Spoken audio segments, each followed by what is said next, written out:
ثم نرسلها صوتا إلى أرواح الأربعة الأئمة المجتهدين إمامنا الشافعي ومالكي وحنفي وحنبلي ومقلدهم العلماء العاملين والفقهاء والمحدثين والقراء والمفسرين والسادة الصوفية المحققين وتابعين وتابعين بإحسان إلى يوم الدين.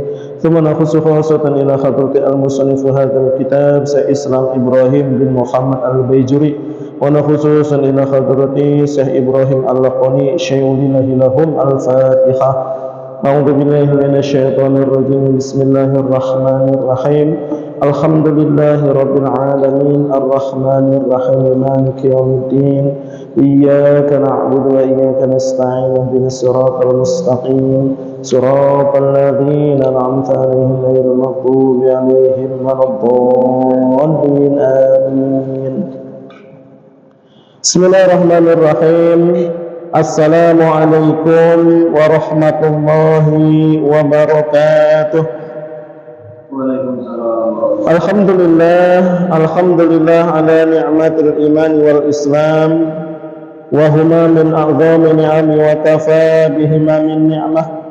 Ashhadu an la ilaha illallah wahdahu la syarika lah wa asyhadu anna Muhammadan abduhu wa rasuluhu la nabiyya ba'da. Allahumma salli wa sallim ala sayyidina Muhammadin wa ala alihi wa sahbihi ajma'in.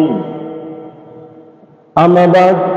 Hadratul mukarramin yang kami hormati, yang kami muliakan, para alim ulama, para asatid, para sesepuh, para pini sepuh, wabil khusus kepada seluruh jajaran Dewan Kemakmuran Masjid Al-Islah yang insyaallah semuanya dirahmati oleh Allah Subhanahu wa taala, serta kepada seluruh bapak-bapak, ibu-ibu jamaah Masjid Al-Islah Cikias Gardenia yang insyaallah semuanya Allah Subhanahu wa taala panjangkan umurnya, Allah Subhanahu wa taala mudahkan segala urusannya, Allah berkahi kehidupannya, Allah lancarkan rezekinya, Allah Subhanahu wa taala jadikan keluarganya keluarga yang sakinah mawaddah warahmah.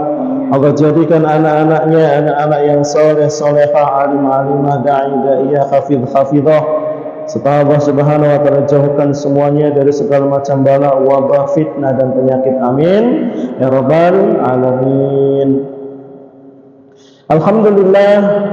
Alhamdulillahirabbil alamin. Kita panjatkan puja dan puji syukur kita kehadirat Allah Subhanahu wa taala atas semua kenikmatan, atas semua karunia yang telah Allah Subhanahu wa taala berikan kepada kita semua. Salawat serta salam senantiasa tercurahkan kepada junjungan kita semua, yaitu baginda Nabi besar Muhammad sallallahu alaihi wasallam beserta keluarganya, para sahabatnya, para tabi'in, para tabi'ut tabi'in, hingga kepada kita semua umat akhir zaman yang insyaallah senantiasa mengharapkan syafaatnya di akhirat kelak. Bapak-bapak hadirin sekalian yang dirahmati Allah Subhanahu wa taala, alhamdulillah pada kesempatan malam hari yang berbahagia ini kita bisa berkumpul kembali, bisa bermuajahah kembali, bisa bersilaturahim kembali seperti biasa setiap hari Ahad, malam Senin, setiap hari Sabtu malam Ahad insyaallah. Setelah selesai kita melaksanakan ibadah salat maghrib secara berjamaah, maka insyaallah sama-sama kita perpanjang iktikaf kita duduk untuk melaksanakan salah satu kewajiban kita semua, yaitu melaksanakan di thalabul ilmi, menuntut ilmu. Dan insyaallah pada kesempatan malam hari ini seperti biasa kita akan lanjutkan kajian kita dari kitab Tauhid, ya, kitab Jauharut Tauhid. Sarahnya yaitu kitab Tuhfatul Murid, pembahasan berkaitan dengan tauhid, berkaitan dengan keimanan atau keyakinan kita. Maka seperti biasa sebelum kita bahas berkaitan dengan ilmu tauhid atau nazam-nazam yang ada di kitab Jauharut Tauhid, kita terlebih dahulu bacakan nazam-nazamnya, ya, atau sama-sama kita bacakan terlebih dahulu syair-syair yang ada di dalam kitab Jauharut Tauhid. Mari kita sama-sama silakan dibuka fotokopian nazamnya. Nanti setelah itu kita sama-sama bahas setiap bait atau setiap nazam yang ada yang kita bacakan insyaallah. Diawali dengan Bismillahirrahmanirrahim. Alhamdulillahi ala silatihi thumma salamullahi ma'a salatihi ala nabi ja'a bitauhidi wa qad khalat dinu ani tauhidi فأرشد الخلق بالحق بسيفه وهديه للحق محمد العاقب لرسل ربه وآله وصحبه وحزبه وبعد فالعلم بأصل الدين محتم يحتاج لتبيينه لكن من التكميل كالتي الإمام فصار فيه الاختصار ملتزم وهذه أرجوزات لقبتها جوهرة التوحيد قد هذبتها والله أرجو في القبول نفيها بها مريدا في الثواب طامعا فكل من كلف سرعا وجبا عليه أن يعرف ما قد وجبا لله والجائز والممتنعا ومثل ذا لرسله فاستمعا إذ كل من قلد في التوحيد إيمانه لم يخلو من ترديد ففيه بعض القوم يهتي خلفا وبعضهم حقق فيه الكشف فقال إن يزن بقول الغير كفى وإلا لم يزال في ديري وزن بأن أولا مما يجب معرفة وفيه خلف منتسب فانظر إلى نفسك ثم انتقل للعالم العلوي ثم السفلي تجد به صنعا باب الهب كاملة به قام دليل العدم وكل ما جاز عليه الأدم عليه قد أن يستحيل القدم وفسر الإيمان بالتصديق ونطق فيه الخلف بالتحقيق فقيل شرط كالعمل وقيل بل شطر والإسلام شرحنا بالعلم مثال هذا الحج والصلاة كذا صيام الفطر والزكاة. Yakfi insyaallah, cukup. Itu Ustadz dikasih anunya kitabnya. Biar jangan di belakang semua, maju aja lah. Maju aja, jangan di belakang semua. Masya Allah, alhamdulillah. Ahlan wa sahlan wa marhaban. Baik, hadirin sekalian yang dirahmati Allah Subhanahu wa taala, sama-sama kita bacakan nazam-nazam di dalam kitab Jawharut Tauhid ya. Alhamdulillah pada kesempatan yang lalu kita sudah membahas berkaitan dengan nazam yang ke berapa kemarin? 15 ya. Fangdur ila nafsika faman takini. Yang ke-14 wahzin bi anna awalan bima yajib ma'rifatun wa fi khulfun muntasib. Sampai halaman wa kullu majaza'il adamu alaihi qad an yastahilul qidamu ya. Dan itu sudah kita bahas secara gamblang panjang lebar ya, disertai dengan sarahnya dari kitab Jawharut Tauhid atau dari kitab Tuhfatul Murid ya. Maka insyaallah kita akan lanjutkan kembali kajian kita masuk kepada nazam yang ke-18 ya. Wa fussiral wa fussiral imanu bitasdiqi wa nutfil khulufu bitahqiqi fakilla syartin kal amal wa qilabal sadrun wal islam asrahana bil amal. Masya Allah ya. Wa fussiral imanu bitasdiqi, maka ditafsirkan bahwasanya iman itu artinya tasdiq ya. Maka ditafsir diartikan bahwasanya iman itu artinya tasdiq, artinya yakin ya. Bukan hanya percaya tapi ya yakin, tasdiq. Wa nutqu fihi, dan adapun mengucapkan dua kalimat syahadat, mengucapkan kalimat iman ya. Fihi al-khulfu bitahqiqi, maka para ulama berbeda pendapat, khilaf ya, berkaitan mengucapkannya secara tahqiq ya, berdasarkan kesepakatan para ulama. Apa hukum mengucapkan dua kalimat syahadat? Maka para ulama berbeda pendapat. Maka dijelaskan insyaallah ya. Faqila sarfun kal amal wa qila bal, dan kemudian suatu pendapat mengatakannya bahwasanya membaca kalimat syahadat itu sebagai syarat, seperti halnya kal amal, beramal ya. Wakilabal, akan tetapi pendapat yang lainnya mengatakan tidak.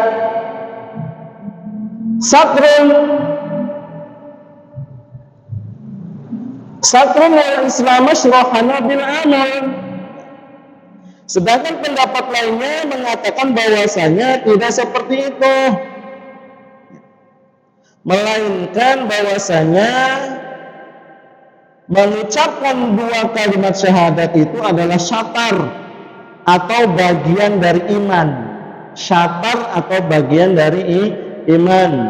Wal Islam asrahana bil aman, dan Islam itu dijadikan dengan dinyatakan dengan perbuatan. Ini penjelasan daripada dua perbedaan pendapat antara dua ulama. Setelah kita membahas berkaitan dengan nazam yang ke-14 sampai nazam yang ke-17, yang intinya bagaimana supaya kita bisa ma'rifatullah, mengenal Allah Subhanahu wa ta'ala, merasakan kehadiran Allah Subhanahu wa ta'ala, merasakan keagungan Allah Subhanahu wa ta'ala. Dengan cara apa? Di nazam yang ke-15. Apa? Bagaimana cara kita mengenal kehadiran Allah Subhanahu wa ta'ala atau merasakan bahwasanya adanya Sang Maha Khalik, yaitu dengan fangdur ila nafsika, maka pikirkanlah, maka renungkanlah ya, maka perhatikanlah ila nafsika, tentang diri kita, mulai dari penciptaan kita, anatomi tubuh kita, sampai kepada segala sesuatu yang menentukan jati diri atau kehidupan kita. Ada zat yang maha menciptakan kita, ada zat yang maha memelihara kita, ada zat yang maha memberikan rizki kepada kita. Kita pahami itu, kita renungi itu ya. Maka sebagaimana dikatakan oleh para ulama juga di dalam salah satu hadis, man arafa nafsahu faqad arafa rabbahu. Apa artinya, Ustaz Riki? Man arafa nafsahu, barang siapa yang mengenal tentang dirinya, siapa dirinya, nafsahu, faqad arafa rabbahu, maka pasti dia akan mengenal siapa Tuhannya. Kenapa? Karena semakin kita memahami tentang hakikat diri, maka semakin kita mengenal, mengetahui siapa Allah Subhanahu wa Ta'ala, Zat yang Maha Khalik. Ya. Bagaimana supaya lebih jelas lagi? Maka kita lihat alam sekitar kita, kita lihat segala sesuatu yang ada di sekitar kita atau alam semesta. Tsumman takili lil alimi, kemudian berpalinglah, berpindahlah kamu memikirkan tentang alam. Alam apa saja? Yang pertama al-ulwi, yang ada di atas. Tuh, pikirkan tuh yang di atas. Segala sesuatu yang ada di atas kita. Ya. Setelah kita renungi, kita pahami, maka kita pun akan semakin mengenal siapa Tuhan kita. Bahwasanya adanya makhluk yang ada di atas kita ini tidak mungkin ada dengan sendirinya. Ada yang menciptakan. Siapa yang menciptakan? Nah, inilah kita akan semakin mengenal, merasakan keberadaan Sang Maha Pencipta. Siapa Tuhan kita? Siapa yang menciptakannya? Allah Subhanahu wa Ta'ala. Kemudian berpaling lagi, setelah mengenal diri kita, merenungkan tentang yang ada di atas kita, summa sufli, yang ada di bawah kita. Ya, yang ada termasuk bumi, segala sesuatu yang terkandung di dalamnya pun termasuk alam kubur tuh. Itu kan ada di bawah, di kuburan, ada di dalam bumi. Semakin kita merenungi, semakin kita benar-benar memahami, maka semakin kita akan merasakan kehadiran Sang Maha Khalik, Sang Maha Malik, Sang Maha Razik. Siapa? Allah Subhanahu wa Ta'ala. Kita baru merasakan tuh kehadirannya. Merasakan. Nanti pada bab yang kedua kita akan mengetahui siapa sih hakikat pencipta itu, siapa sih Tuhan itu, siapa Allah itu seperti apa, bagaimana cara kita mengenalnya, bagaimana cara kita dekat dengannya, yaitu dengan cara mengetahui sifat-sifatnya. Tuh, nanti kita bahas pada bab yang kedua. Nah, pada bab yang pertama ini kita diarahkan oleh al-musannif untuk mengenal dan merasakan keagungan Allah atau mengenal Allah Subhanahu wa Ta'ala dulu. Ya. Sampai benar-benar iman kita itu iman bukan hanya iman takrib. Ya. Tajid bihi sun'an badi al-hikami, maka engkau akan mendapatkan penciptaan badi al-hikami yang indah dan penuh dengan hikmah kalau kita renungkan. Lakin bihi qama dalilul adami, akan tetapi ya, segala sesuatu yang diciptakan oleh Allah Subhanahu wa Ta'ala berdiri dalilul adami, berawal dari ketiadaan. Ya, wa kullu ma jaza alihil adamu, dan setiap yang awalnya tidak ada, alaihi qatan yastakhil, tidak, maka tidak mungkin dia itu kekal. Segala sesuatu yang diawali dengan al-adam, sesuatu yang tidak ada, maka tidak mungkin dia itu disebut dengan kidam atau kekal. Maka ada yang maha kekal, yang memiliki sifat kidam, yang menjadi salah satu ciri-ciri syaratnya bahwasanya dia itu adalah Tuhan. Apa sifatnya? Kidam, kekal, tidak memiliki awal dan tidak memiliki akhir. Wal awalu wal akhiru. Siapa dia? Allah. Semakin kita mengenal, ya, kita diarahkan ke situ. Semakin kita mengenal, ya. Nah, setelah kita mengenal, merasakan keagungan Allah, baru kemudian kita definisikan kembali, ya. Inilah kita baru merasakan kehadiran yang namanya iman, ya. Merasakan tuh, mempercayai, meyakini bahwasanya Allah Subhanahu wa taala itu ada. Nah, dijelaskan lagi nih oleh al-musannif di sini, ya. Al-musannif mengatakan wa fusiral imanu bitasdiqi. Ya. Iman itu diperjelas atau ditafsirkan artinya tasdiq. Tidak cukup hanya dengan percaya saja. Ya. Mungkin sering saya jelaskan pada pertemuan-pertemuan yang lalu berkaitan tentang apa itu definisi tasdik atau yakin, ya.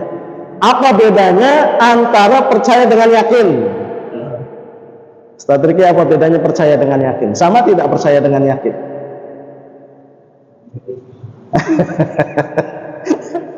Masih ingat ya Pak? Masih ingat kan? Saya mengistilahkannya atau mentampilkan berkaitan antara percaya dengan yakin. Ada dalilnya. Saya ulangi lagi nih tamsilnya ya. Diingat ini untuk memudahkan kita nih. Supaya sengaja saya perjelas nih. Ya, jadi gini. Saya contohkan begini. Apa bedanya percaya dengan yakin? Ya.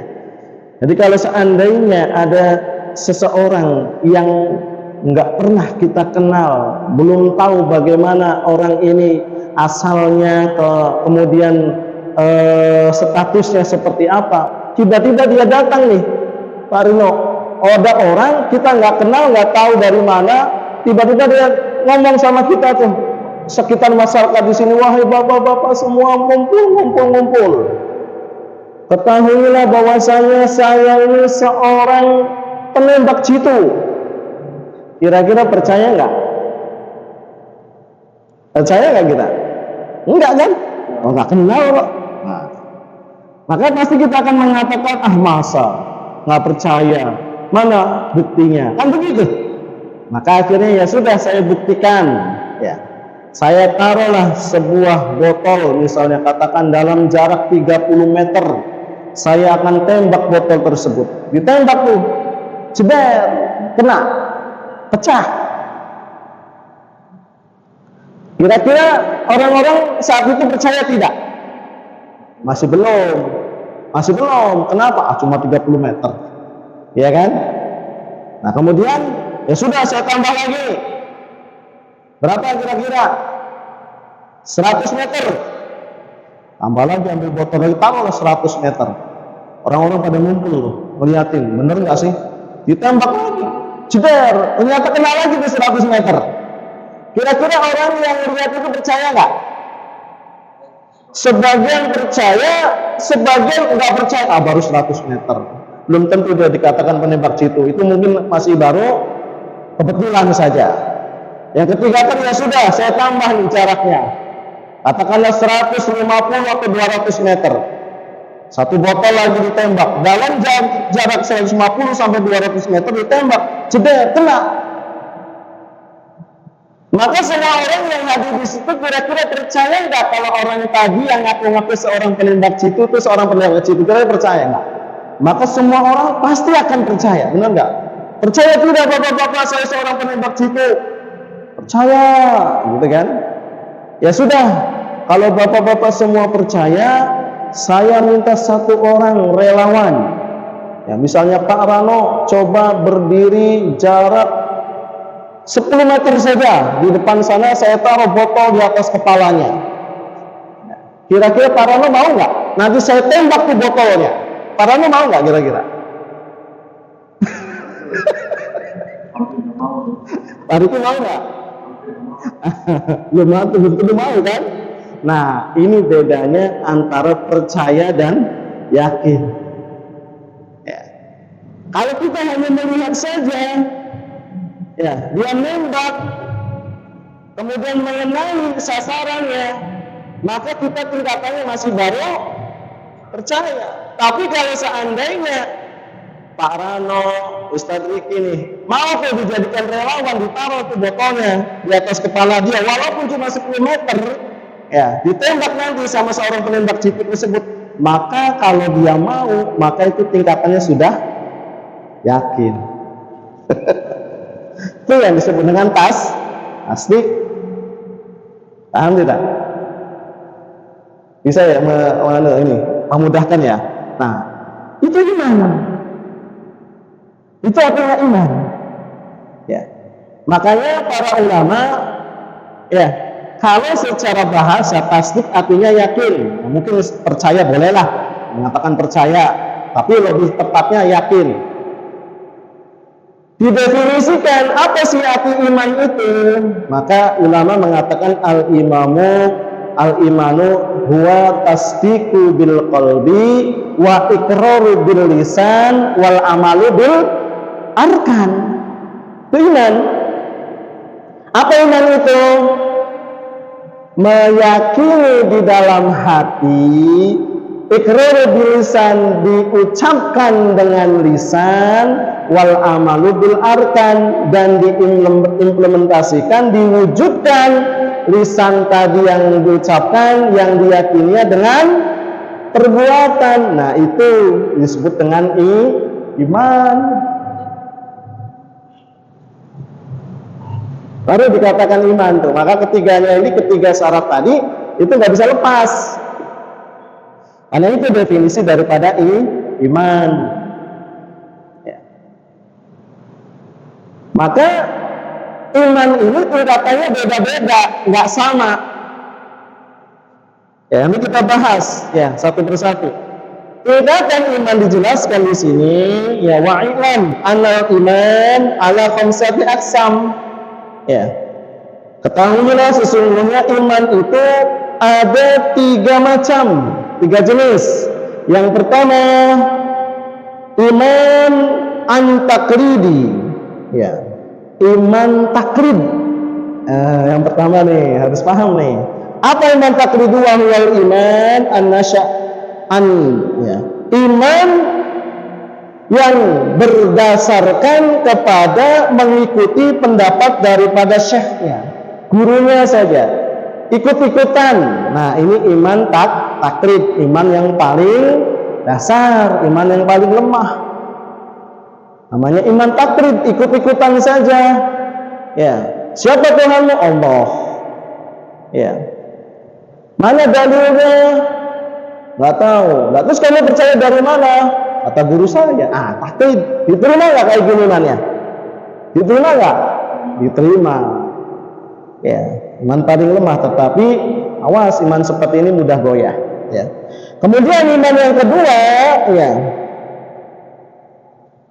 iman yang kedua disebut dengan al-ilmi, iman ilmi, ilmu. Apa itu? Yaitu iman yang berdasarkan kepada an ma'rifatil aqaidi bi adillatiha, iman yakin kepada Allah Subhanahu wa taala yang didasarkan kepada dalil. Maka orang yang mengimani Allah Subhanahu wa taala dilandasi dengan dalil-dalil, ya, hukum-hukum, maka itu disebut dengan imannya iman tingkatan al-ilmi, tingkatan di atasnya takrib. Ada lagi tingkatan yang ketiga, ya, apa itu? Wa imanu an iyani, iman ayan, tingkatan iman ayan. Apa itu ayan? Wa huwal iman an-nasya' an ainil muraqabatil qalb, ya, iman yang didapatkan atau berdasarkan dari usaha dia muraqabah kepada Allah Subhanahu wa taala. Bagaimana hatinya mendekatkan diri kepada Allah Subhanahu wa taala. Hatinya sudah ta'alluq berpaut kepada Allah Subhanahu wa taala. Maka orang yang seperti ini la yajibu anhu tariqati ain wa iman. Jadi dia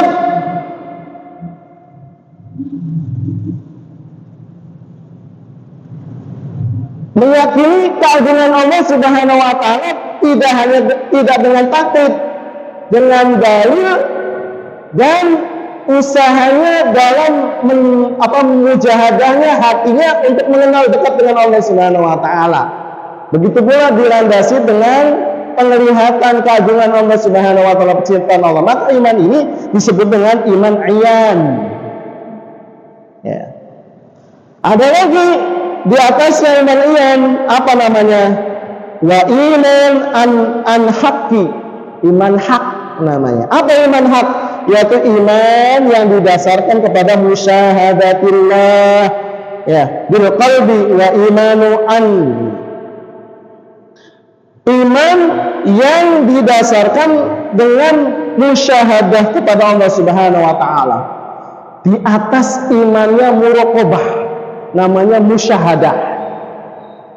Orang yang sudah mencapai derajat yang keempat ini disebut dengan iman hak.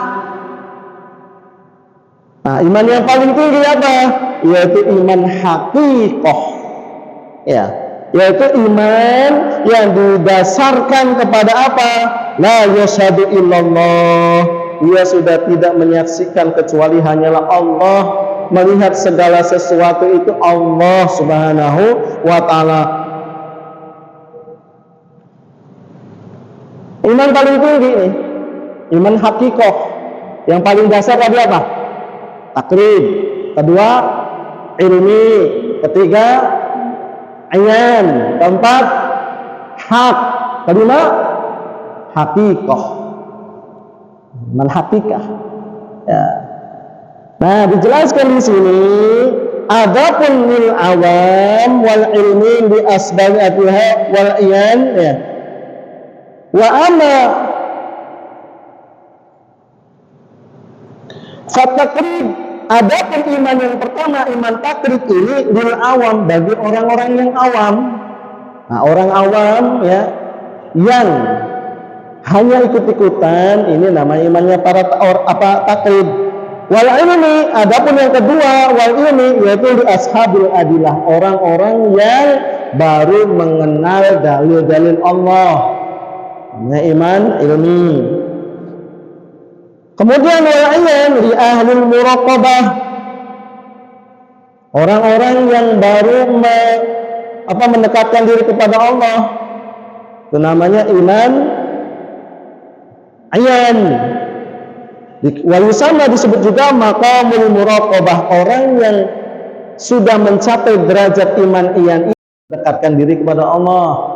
Biasanya orang-orang yang sedang salik, orang-orang yang sedang meniti jalan untuk menuju Allah. Apa itu? Orang-orang ahli thariqah. Orang-orang ahli thariqah itu begitu. Semakin dia muraqabah kepada Allah Subhanahu wa taala. Adapun wal haq, imannya hak untuk siapa? Lil arifin. Oh, dan derajatnya beda lagi, sudah bukan orang-orang yang sudah mencapai thariqah lagi, tapi apa? Sudah mencapai hakikat. Biasanya siapa yang mencapai derajat iman hak ini? Orang-orang arif, para wali-wali Allah. Hak sudah imannya sudah mencapai derajat iman al-haq. Nah, iman yang paling tinggi yaitu disebut dengan iman al-haqiqah. Wal haqiqah ini lil waqifina wal sama maqamul fana. Ini biasanya untuk derajatnya para nabi. Bisa nggak kita mencapai ke situ? Bisa. Ini biasanya derajatnya para nabi. Kalau para nabi kan sudah ditampakkan, Allah berikan bagaimana seperti Rasulullah Isra Mi'raj, ya, udah ketemu langsung dengan Allah. Jadi tidak ada alasan lagi tidak yakin kepada Allah, karena bertemu langsung baik dengan zahir batinnya dengan Allah. Hakikah sudah. Nabi Musa alaihissalam mampu berkomunikasi dengan Allah. Adakah dia tidak yakin kepada Allah? Tidak mungkin. Nabi Ibrahim dikatakan sebagai Khalilullah. Masya Allah, ya. Maka tingkatan paling tinggi kalau untuk kita sebagai paling kita mencapai iman al-haq, itu luar biasa. Udah ma'rifat itu orang kayak gitu sudah, ya. Sudah apa? Sudah mencapai derajat untuk apa? Orang-orang yang arif. Masya Allah. Tuh, Ya, tingkatan iman. Ya, kita kira-kira tingkatannya mana? Ustaz Rahmat, kita derajat yang mana kira-kira nih? Takrib, ilmi, atau iman?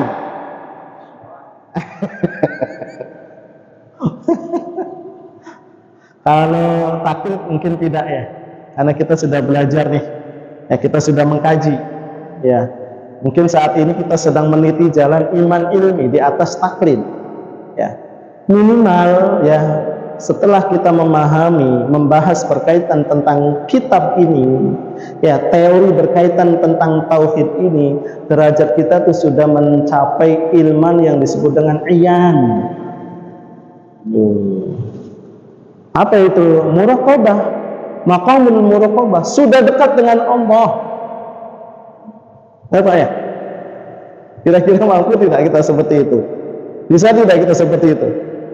Tergantung mujahadah kita. Tergantung mujahadah kita nih, karena kita bicara iman. Ya, Masya Allah.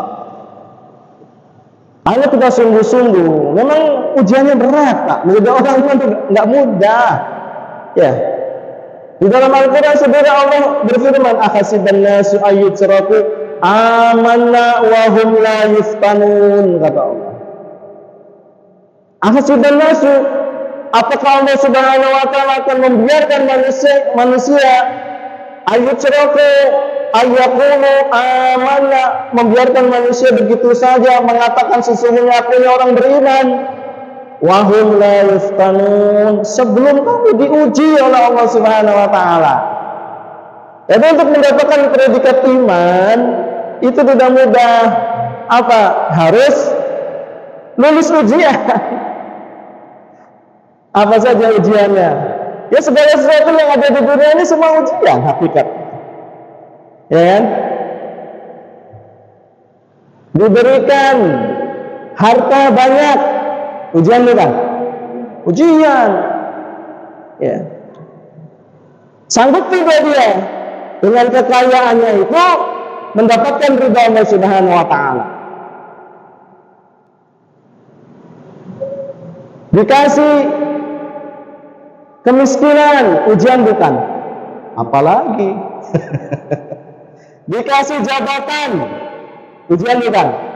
Ujian. Nggak punya jabatan, rakyat biasa, apalagi semua ujian. Ya, hakikatnya semua yang ada di dunia ini semua ujian. Kenapa dikatakan ujian?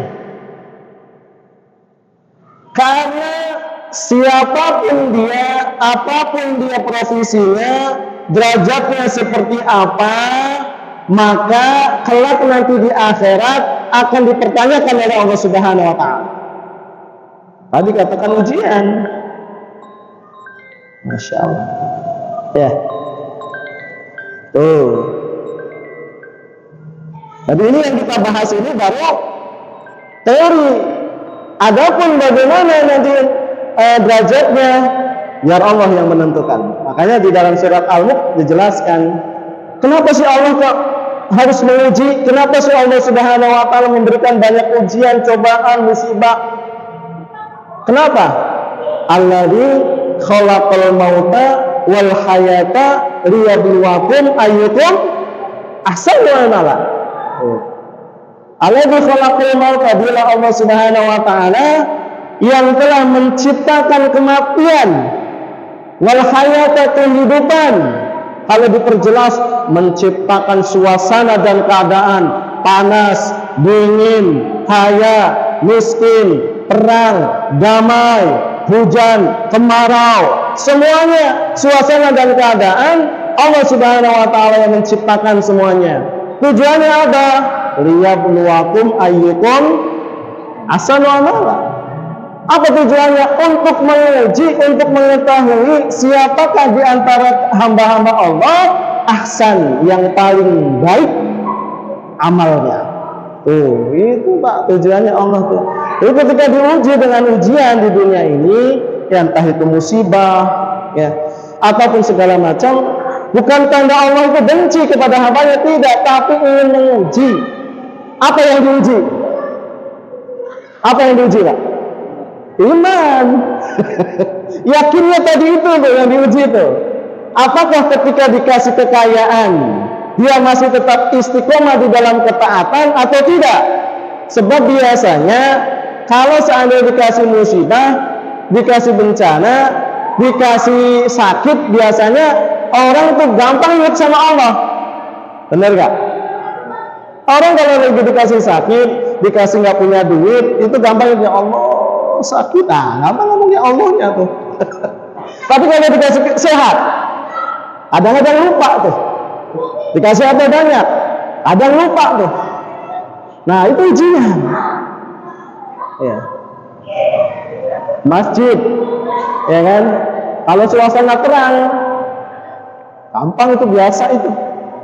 Tapi kalau ada suasana hujan, kayak gini nih, hujan tadi tuh, orang yang bisa datang untuk melaksanakan sholat berjamaah nih di masjid, nah itu luar biasa tuh, bisa teruji tuh imannya tuh. Makanya di dalam Al-Quran, innama ya'muru masajidallah man amana billah. Sesungguhnya hanya orang-orang yang memakmurkan masjid-masjid Allah, dialah orang yang beriman kepada Allah. Masya Allah. Ya mudah-mudahan lah pelan-pelan sambil kita sedikit-sedikit kita belajar bagaimana tingkatkan niat kita atau iman kita dari yang dulunya taklid, sekarang jadi ilmi, sudah paham nih. Nanti ketika sudah mencapai ilmi, istiqomah nih. Ya, istiqomah nih dengan apa? Dengan keilmuan yang kita dapatkan, dalil-dalil yang kita dapatkan dari kitab ini, dari guru-guru kita. Ya, terus sambil ditingkatkan lagi, maka kita akan mendapatkan predikat apa? Ayan. Masya Allah. Apa ya? Nah, kemudian ikrar bilisan, mengucapkan dengan lisan, wa nutqu fihi, dan pengucapan dua kalimat syahadat ini al-khulfu bitahqiq. Para ulama berbeda pendapat dengan tahqiq. Ya, kesepakatan ulama berbeda pendapat. Ya, terkait apa hukumnya mengucapkan dua kalimat syahadat. Ya, apa hukumnya mengucapkan dua kalimat syahadat? Berbeda pendapat antara dua ini. Ya. Nah, kita perjelas.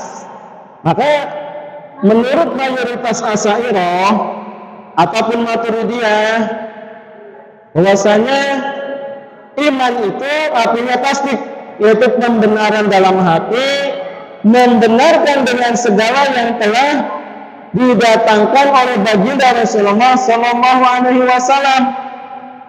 Jadi tidak hanya kita mengenal Allah, pun wajib bagi kita secara tafsili apa? Mengenal 25 para nabi. Wajib secara tafsili kita mengenal juga para malaikat-malaikat Allah Subhanahu wa taala. Maka dikatakan bahwasanya iman itu kan apa? Innallaha wa malaikatahu apa? Iman kepada Allah, iman kepada para malaikat, iman kepada kitab-kitab, iman kepada para nabi dan rasul. Wajib itu secara tafsir, tidak hanya secara ijmali. Ya, dulu kita sudah bahas ya, apa bedanya ijmali dengan tafsiri. Kalau ijmali, ya, apa itu?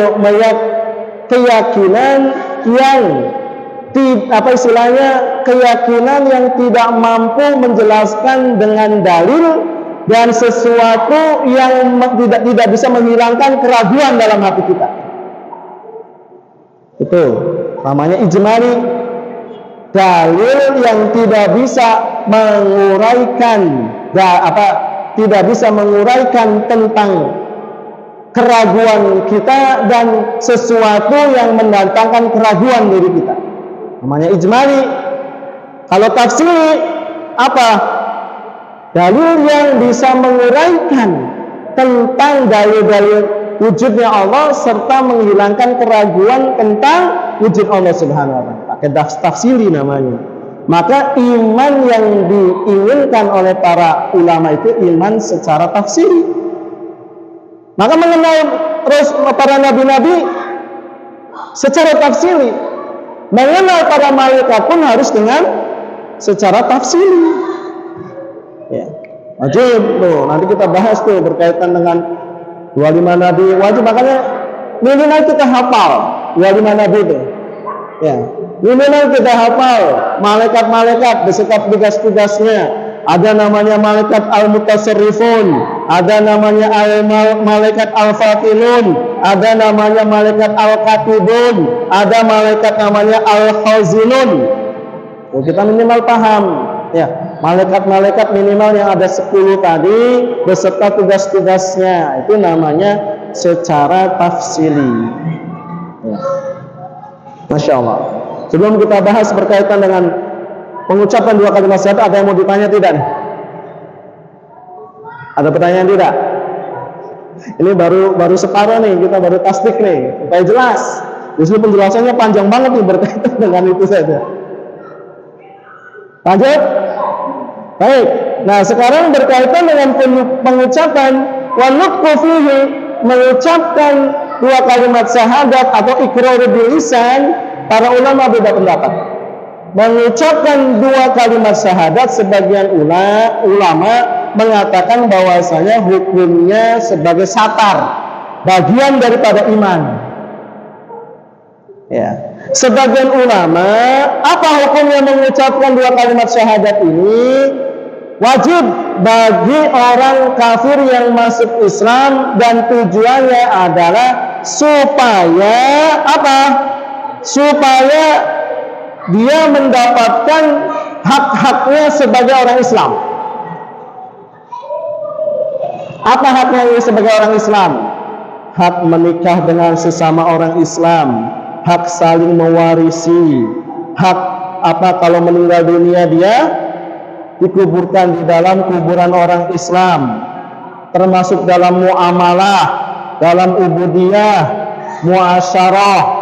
Maka orang yang sudah mengucapkan 2 kalimat syahadat, dia mengikrarkan 2 kalimat syahadat, maka baginya sudah mendapatkan hak sesama orang Islam.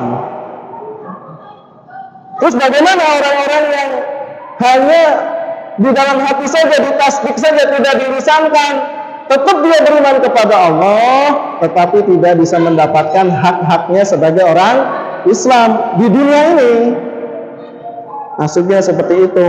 Kan ada ya orang yang seperti itu, yang hanya meyakini dalam hati saja tapi tidak dilisankan. Nah, seperti itu.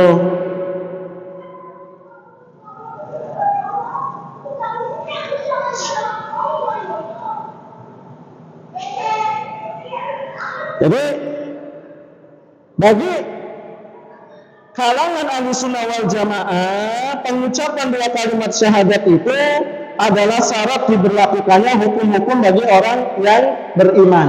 Tuh.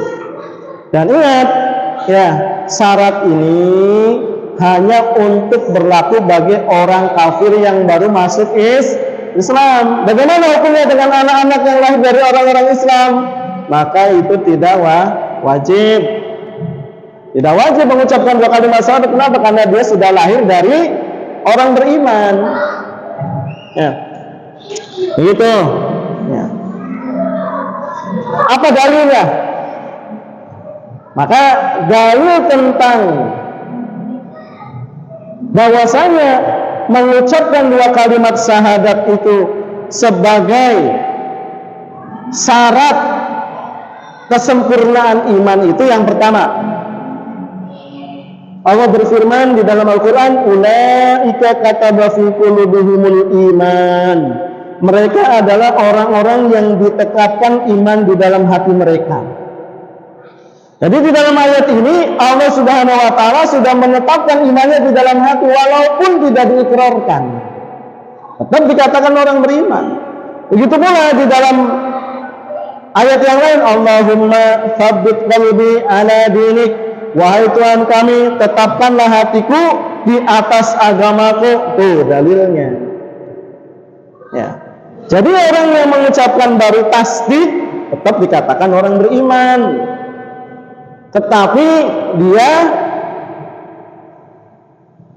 Kalau tidak diucapkan, maka dia tidak mendapatkan syarat-syarat untuk mendapatkan hak-haknya di dalam Islam. Hanya beriman saja baru dikatakannya. Tuh, seperti itu. Paham ya? Bisa dipahami ya? Nah, iqrar bil lisan, ya. Wa nutqu fil bitahqiq. Maka di dalam akidah sunnah wal jamaah, meskipun para ulama beda pendapat, tetapi yang paling kuat bahwasanya yakin di dalam hati itu sudah cukup dikatakan dia sebagai orang beriman. Ya, tidak perlu dengan mengucapkan atau tidak perlu kita mengucapkan dengan 2 kalimat syahadat. Sebab mengikrarkan 2 kalimat syahadat itu tujuannya adalah supaya syarat diberlakukannya hukum-hukum bagi orang yang beriman. Itu saja. Sebab walaupun dia hanya yakin di dalam hati, tidak mengucapkan syahadat, boleh nggak dia dinikahkan dengan wanita Islam? Ah, boleh. Oh, boleh. Syaratnya harus lisan. Ya. Harus diikrarkan dulu. Boleh nggak dia mendapatkan warisan? Enggak. Boleh nggak dia dikuburkan di dalam kuburan mayoritas Islam? Tidak. Syaratnya ikrar, lisan. Nah, terus bagaimana itu sebaliknya? Bagaimana sebaliknya nih?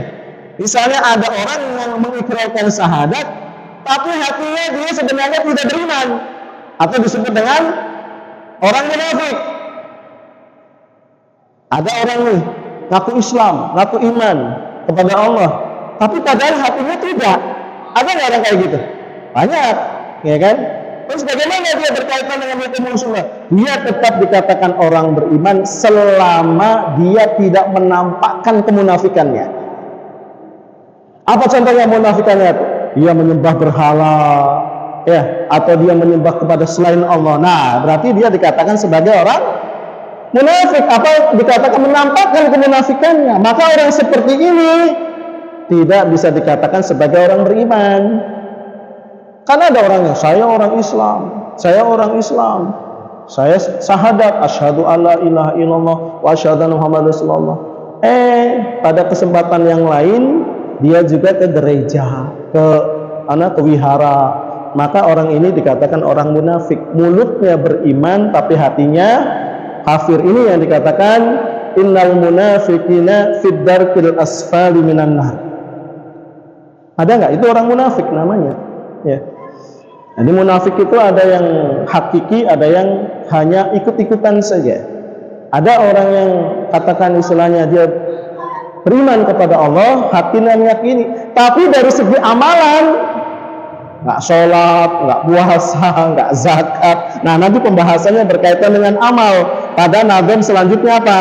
Dikatakan faqila sarfun kal amal wa qila bal satrun wal islam masrohana bil amal. Maka pada pembahasan malam hari ini baru 2 nih. Yang pertama tasdiqu bil qalbi, iqraru bil lisan. Maka pada pembahasan yang lain, bagaimana hukumnya orang yang mengikrarkan dengan lisan, meyakini di dalam hati, tapi tidak mau amal? Apakah dia dikatakan orang beriman atau tidak? Maka nanti penjelasannya lebih panjang lagi nih. Ini mana pembahasan berkaitan dengan ini panjangnya, minta ampun, masya Allah. Ya. Makanya kita nih step by step, perlahan-lahan kita harus mengenal. Makanya hati-hati nih, kita nggak boleh sembarangan. Ente ngomongnya doang, tapi nggak sholat. Ente kafir, nggak boleh ngomong kayak gitu. Nggak boleh.